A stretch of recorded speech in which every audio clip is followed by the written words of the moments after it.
एक घर, एक कमरा और 5 लाशें। सहारनपुर के सरसावा में मौत ने रातों रात पूरा परिवार निकाल लिया।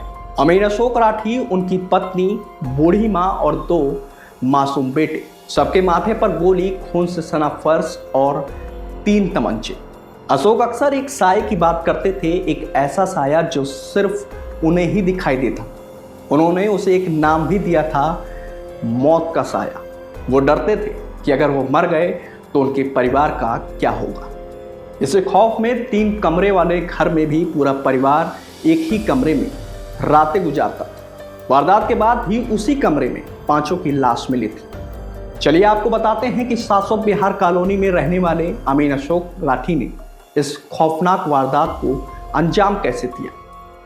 19 जनवरी की रात अशोक ने वाटर प्योरीफायर में नींद की दवा पिलाई, जिसका पानी पीने के बाद परिवार के बाकी 4 लोग गहरी नींद में सो गए, जबकि अशोक जागते रहे। जिसके बाद देर रात करीब 3 बजे उन्होंने सबसे पहले अपनी पत्नी अंजिता और फिर बड़े बेटे कार्तिक को गोली मारी, जिसके बाद मां विद्यापति के पास आकर उन्हें गोली मारी।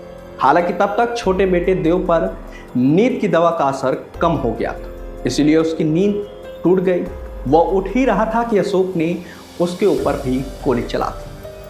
अशोक ने पूरे परिवार की हत्या करने के बाद रात करीब 3:12 पर अपने मोबाइल पर 1.5 मिनट की 3 ऑडियो रिकॉर्डिंग की, जिनमें उन्होंने अपनी बहनों को बैंक अकाउंट, पेटीएम और रुपए कहां कहां रखे हैं जिसकी डिटेल बताई। जरूरी पिन कार्ड का जिक्र भी किया।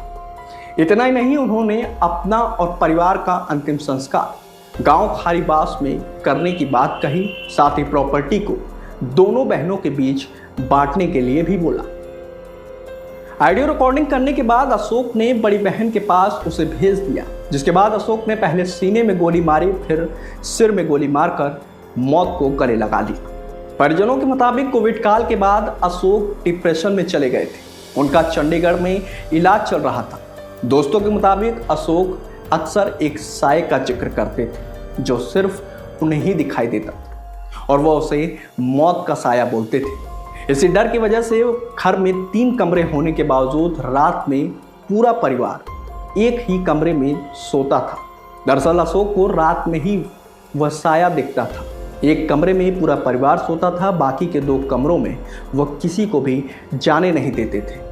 इसके अलावा अशोक खरी गांव में रहना चाहते थे, जबकि परिवार वाले सहारनपुर शहर में रहने की जिद पर अड़े थे, जिसको लेकर भी उनके बीच विवाद चल रहा था। चंडीगढ़ में डॉक्टर से इलाज के दौरान जो दवाएं अशोक को लिखी गई थीं, उनमें वो नींद की दवाएं भी थीं जो पानी में मिलाई गई। पुलिस ने प्योरीफायर के पानी के सैंपल को फॉरेंसिक जांच के लिए भेजा है।